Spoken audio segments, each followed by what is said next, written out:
Hello everybody, welcome to my latest Smalland video. They are coming thick and fast at the moment, but that's simply because I want to get out a video on the main quest in the Underlands. Now, my previous one was how to get into the Underlands, and I did at the time struggle to find some of the things, but I have since found everything I need to, and I have made and got all of the extra crafting things that you can find in this particular map. Now, what I haven't done is I haven't created the armor, but that can come in the future. It doesn't really change much anyway. So, to complete the quest, there's no official quest, so don't bother looking in your journal. Your journal only gives you 2 for this particular place, one of which is the Bonadell part of the quest, and the other one is the knock part of the quest. And basically it's to find a way into the Underlands and to use the crystal tuner. That's literally it. But when you do get down here and you've found your way around, you might start finding some interesting places. One of those places is this one right here in front of me, and this is normally blocked. I have to say that all of these are normally blocked. Some are blocked by wooden planks and others are blocked by crystal. If it's wooden planks, you just use an axe on it. If it's crystal, then you have to use a crystal tuner. So this one I believe was wooden planks, and you just normally attack it like that. Once you get inside, you will see some creatures. Now, this one is the easiest because this one has jumping spiders. They're called Lost Companions, strangely enough. Sorry, Forgotten Companions. So these were the companions of a small folk who, for some reason, is no longer around. But once you go in here, I did find one of these in my last video, basically on how to get into the Underlands. And when you actually read through all of the notes, it does ask you if you want to take what's in the sack. This one gives you a core. So it gives you a Wyrdweaver core. Now, it doesn't mean much, and it's completely useless until you finish this complete quest line. So this is going to be a relatively long video, but while I'm thinking about it, if you are interested in picking this up, especially on physical copy, please do use the affiliate link down below in the description. I have included the link to the PS5 version. For some strange reason, the Xbox version is no longer available in hard copy. I don't know whether it ever has been available or whether it's just one of those we've put it on the store, and because we've never been able to get some, we now say it's not available. Not sure. But yeah, a link to the physical copy is down in the description below this video. So what we need to do is, first and foremost, we need to find 4 camps. Now, we've just found the purple camp. I'm going to call it the purple camp because it's in the purple area. Now, interestingly, the purple area is a bit of a weird one because there's no boss, and it's the only area out of all of them that has great trees. So you can basically set your base up, as I have, in the purple area. Now, you also have a blue area, you have a green area, and you have a red area. If you follow the normal quest line, so when Knock basically gives you the schematics for the crystal tuner, you will end up seeing a cavern entrance. Now, that cavern entrance leads you straight into the blue area. Interestingly enough, you can do everything in that blue area from that cavern entrance. I did not realise that initially when I first put my first video out about this update, but you can do the entire thing. What you can't do without the crystal tuner is you then can't access the purple area. So that's where I kind of got mistaken, and I thought I was looking for an extra area, but I wasn't. So, if you've been watching what's going on screen while listening to my dulcet tones, you will realise that I've gone into the red area, and up ahead it does say Red Camp. Now, I have named them that so that you can kind of get the idea when you look at the map. approximately where they are. Now, the thing with your own markers is it doesn't tell you whether the mark is above or below you. So when I was recording all of this, there were some instances when I was not sure. Now, I'm not going to cut those out simply because if I do, it will be very disorientating and you won't necessarily know which level I am on. So I have left all of the missteps and misdirections in so that it helps you. Now, when I was kind of looking at the length of this video, it was about 44 minutes. I'm not sure whether any of that will be cut out, but if it's not, then I do apologise, but it is the entire quest line. So there we go. That's just how long it takes to travel there, etc. Okay, so this Forgotten Companion is a scorpion and obviously is much more aggressive than the jumping spiders, which are not aggressive at all. Interestingly, Holdall, which is... I've called it that because it is the best carry companion there is. It literally carries so much, it's unbelievable. And because it's so hardy, you can carry it into combat and it doesn't get killed very often, so it's actually a really good pet to use, especially as it acts as another chest, so you can actually auto collect from it if you're using a crafting station near it. But let's go back to this quest. So just like the purple one, in this one there is another set of scribbled notes. If you use those scribbled notes, it will basically unlock, I think this one is the, I'm going to say candle. I think this one is the candle. I might be wrong on that. There are 4 components to the table. There's the core, the candle, the tools, and the book. I can't remember this one's the candle or the book. Okay, there he is. Wondered where you'd gone, Holdall. Okay, so that's the red camp just there, as you can see. I'll turn that one off. We've done the purple camp, so if we now look for the green camp, which is right over the other side of the map, we can head across there. Now, in my first video, I said the bird is going to play, the blue tit is going to play a really important part in travelling this canyon, or these caverns.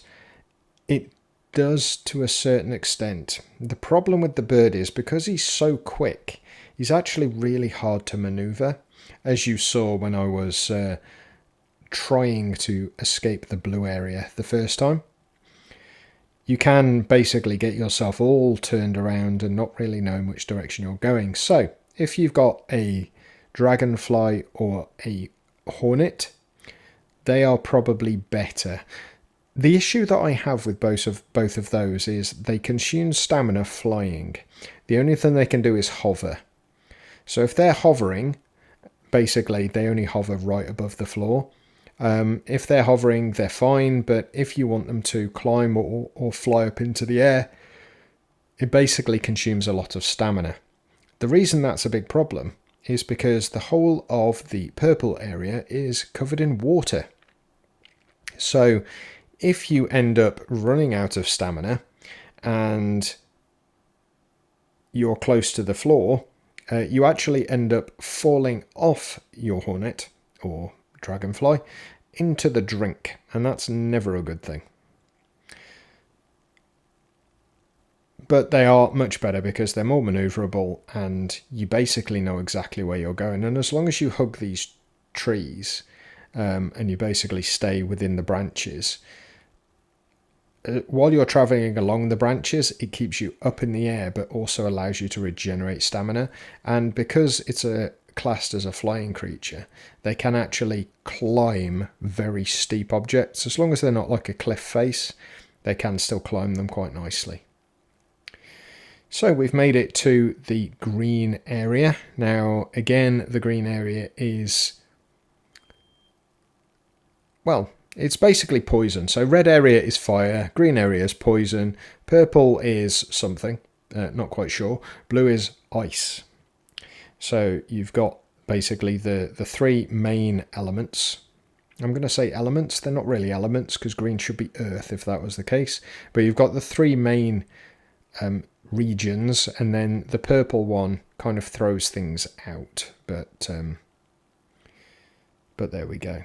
I think basically you get the idea.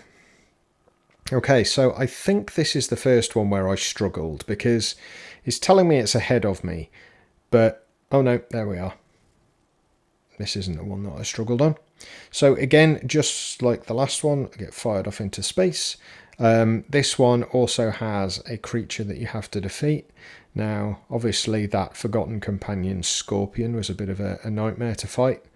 This cockroach is also a bit of a nightmare to fight, just because it's a poison-imbued cockroach. There we go. It's not that much of a nightmare. Again, we have some scribbled notes, and again we unlock a certain item.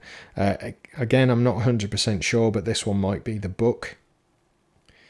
I know the last one that I found was the tools, and that was in the blue area. It might not even be that set. It might just be whatever order you do them in, you unlock them in that order. So if you do blue first, maybe you get the core there. I'm not sure. So there we go. That's that one done. So the only camp we need to find now is the blue camp.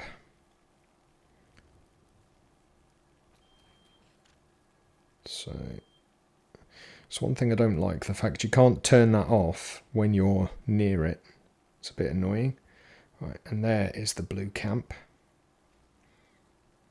That one's a bit of a nightmare to find, because I literally flew past it many times when I was looking for it previously.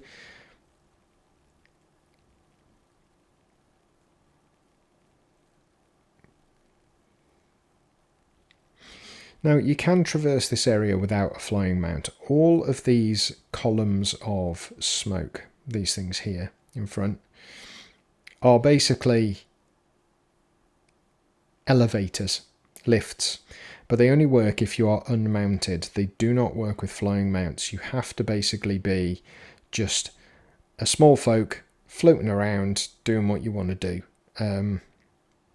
If you're on a creature at all, they do not work.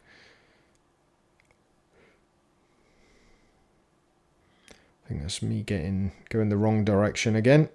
I think it's behind me.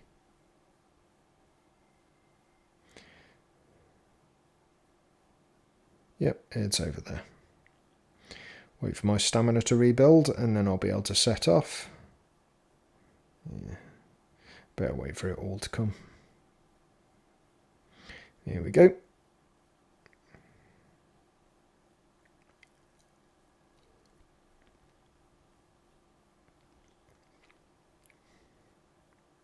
It's a very big area.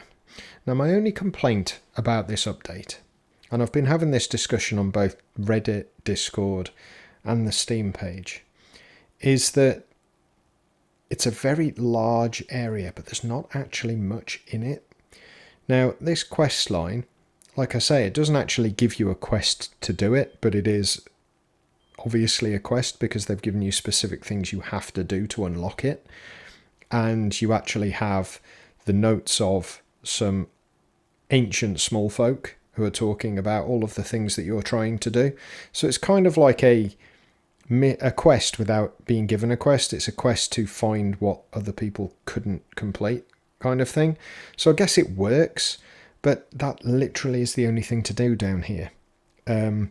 So once you've completed that and you've got the station and what other things come with the station, that there is pretty much no reason to come back here. Now, that is disappointing.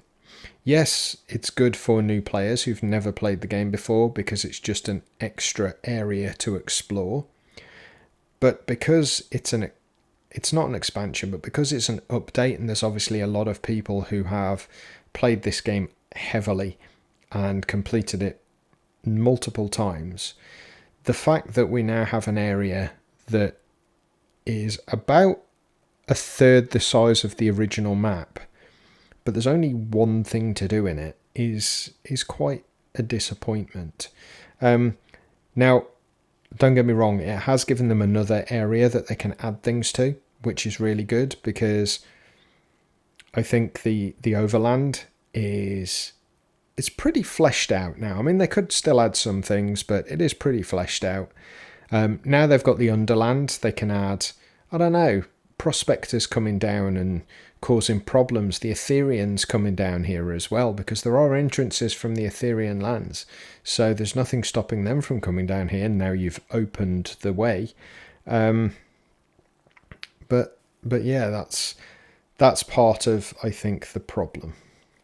Now, you might have noticed I have shown at least 2 of them, but each of the areas I've been to at the so far, other than the purple area, has a boss. So the blue area has an albino mouse, the green area has a whip spider, and the red area has a scorpion, all of which are very large and in essence are mini bosses. None of them are overly hard, and they don't give you anything special for beating them, but they're there and they do give a relatively decent challenge. So again, we have a forgotten companion, and we're going to probably get eaten. There we go.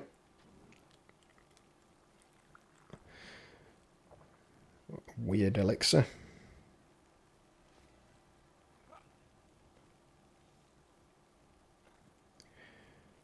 And again, we have this scribbled notes book, and when you read it, it goes through a continue reading, and then there is something funny in there. Would you like to grab it? Yes, please. Blah. Done. And then we are done. Now, we then have a second set to this mission. Now, you probably saw I just clicked on something called Blue Remains. But before we do the Blue Remains, we have to go back to base, simply because we need to make the staff. So once we've got the Wyrdweaver table, which is all of the parts we've just collected from the camps, we can then create this lovely table here. This is actually at the top of my tallest tower. Oh, it's a mage's tower, what can I say? So in here, it allows us to craft the wooden staff, some potions, and some different types of armor.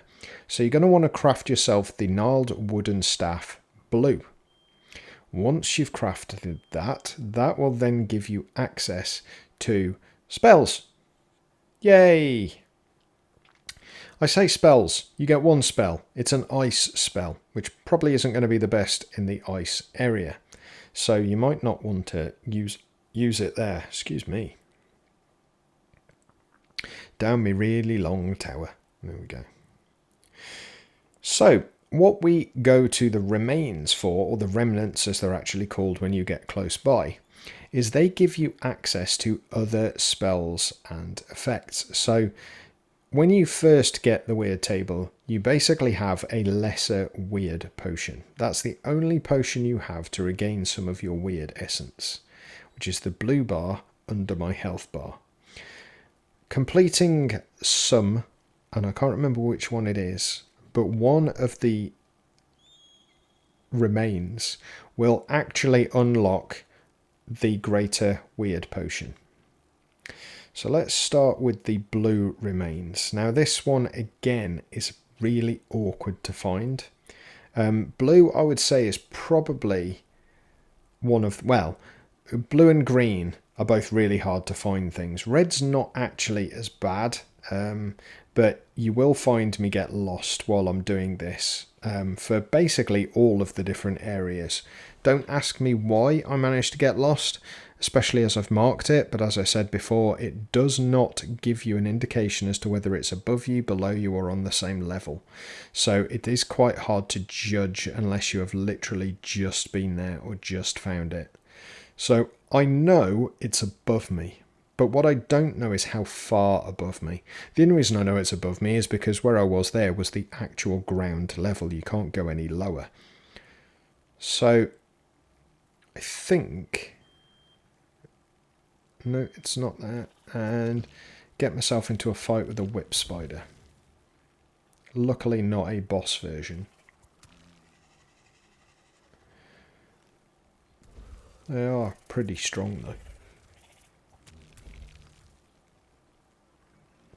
So you can see that my Holdall, which is not a combat mount by the way, this is a literal inventory expansion creature.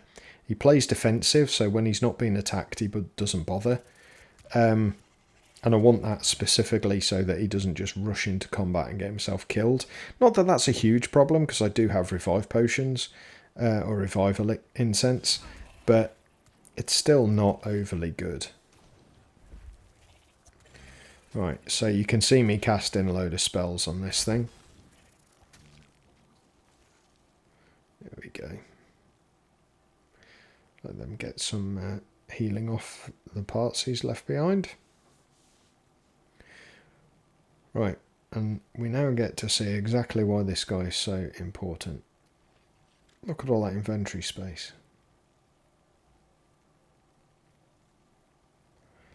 And the fact remote access is allowed is just absolutely ideal.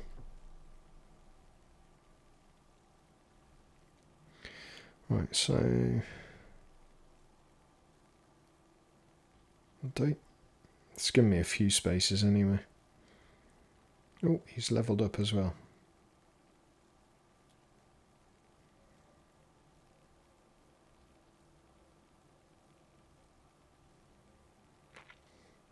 Why has that got... Oh, yeah, you can't put your attributes up higher than your level, I remember. Okay, so where is this blue remains? I think it's still above me.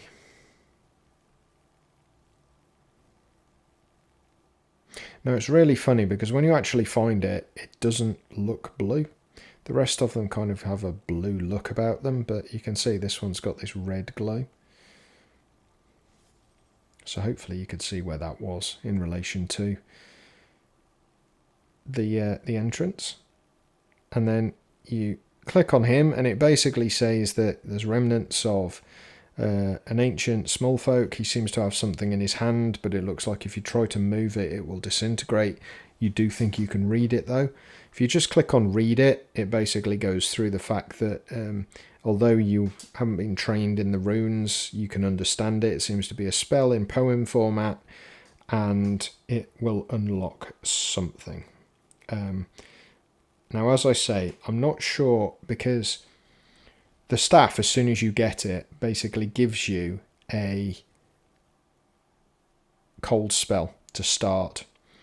So I think the cold spell that you get is replaced when you get the blue guy. I think he gives you an elixir, so the greater elixir when you find him. So rather than a spell, he gives you an item. I think the purple gives you the what is it? You've got green is poison, purple, I'm not sure. Do you know what? I really don't know. I know red obviously gives you fire, but you've got 4 spells and you've got your elixir. But you've got 4 areas. You get the blue spell to start with, and you get self-heal, which I think is... Actually, self-heal's the purple, I think. Poison is the green one. Fire is the red one. Yeah, that makes sense. So let's head over to the remains, or the remnants, in the red area. Again, unfortunately, it's one of those probably going to get the wrong level when I go there. So just expect that. Unfortunately, it is just part and parcel of how the markers work. It would be nice if they knew exactly where you are placing the marker, as in which level, but because you place it on a 2D map, it doesn't know whether you've placed it on the ground floor or the top floor. Especially as you can't mark where you are, you can only mark a position on the map. But either way, you can kind of see the general direction, and you know it's one of the levels in these areas. Now, of course, you can just pause it when I'm showing you the map screen and go and have a look for yourself. But at least I'm hoping if I show you what it looks like when you get there, you've got more of an idea as to whether you're in the right place. That's kind of the point of this. Am I going to make it? I don't think I am. Oh, I am. Look at that. Right, so if we take out this salamander before you start... Oh, and good old Holdall has bought a second one. Wonderful.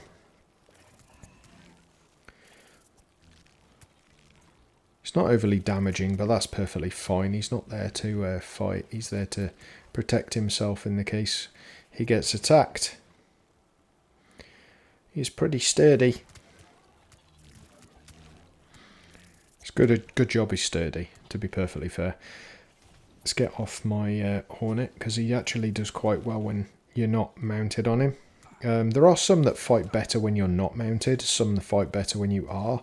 The Scorpion is one that fights much better when you are mounted. But I do find the Hornet seems to be very aggressive when you're not mounted, which is good. There we go. Right, so I need to throw out some stuff to heal him, but then we will ignore the rest of that inventory stuff. And there we go. So the Hornet can have some of those blackberries. That's him healed. Pick them up and everything else. And then let's go and get that lovely remains. There it is. So you can usually see where they are by this. It's actually a torch. So they all carry a crystal torch with them. And as with the rest of them, you basically go through it's basically a dialogue with a corpse, but it just tells you what's going on and what you can see. And in essence, they've all got a scroll in their hand, and when you read it, it gives you part of a spell or an item. Obviously, that one would be the flame bolt or flame spell that I can use. So, from there, we have another couple of remains to find. So we found the blue remains, we've found the red remains. We now have the purple and the green left to go. So let's put the purple one on. There we go. Oh, fell down too far. Now, the reason I'm leaving all of these linking travels in, by the way, is so you can understand how to get there. I will hopefully remember to leave in the description the timestamps for each of the different sections, so that if you're not interested in finding how to get to them, then you can just skip ahead. But hopefully with the transitions between the different areas, you can kind of get the idea about where to go. Because there's nothing worse than seeing something where you're not quite sure, you've not explored the place very much, and then somebody shows you a video which jumps from one body to the next body and just shows you a map location. Because, like I say, it could be on multiple levels and you've got absolutely no clue which level it's on. So, for me, just the way that I learn things and the way that I experience things is, if somebody were to show me this and not give me any context about how I got there or how high I am on the map, it wouldn't mean anything, because I would just think, well, you know what, I can just go to that purple area and there it is, it's done, yay. It's not quite that simple, because you do have multiple tiers, you have multiple levels, and unfortunately they do try and hide these things out of the way to obviously make it a little bit more engaging, the fact that you do have more work to do to get there. Now this one's the next one. As you can see, he's got another little blue crystal torch, and unfortunately this guy died by having a big piece of purple crystal land on him. That's an unfortunate way to go. But as with the rest, just interact with him, examine the body, and then you'll get all of the dialogue stroke quest options.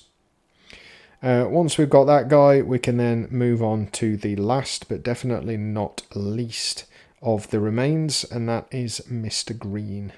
Mr. Green is literally just above the purple zone. We go in through the entrance to the green zone.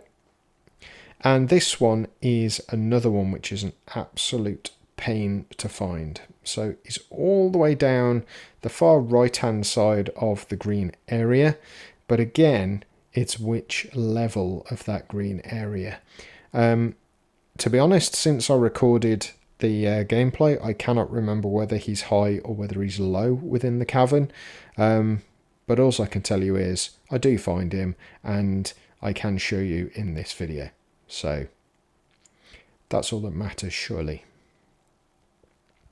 But again, as with everywhere else, if you're trying to get elevation, especially if you're not using a bird, then do remember to stick to the trunks, the roots, or whatever they are, because just crawling along those will keep you up in the air, but will also recharge your stamina, and that is quite important.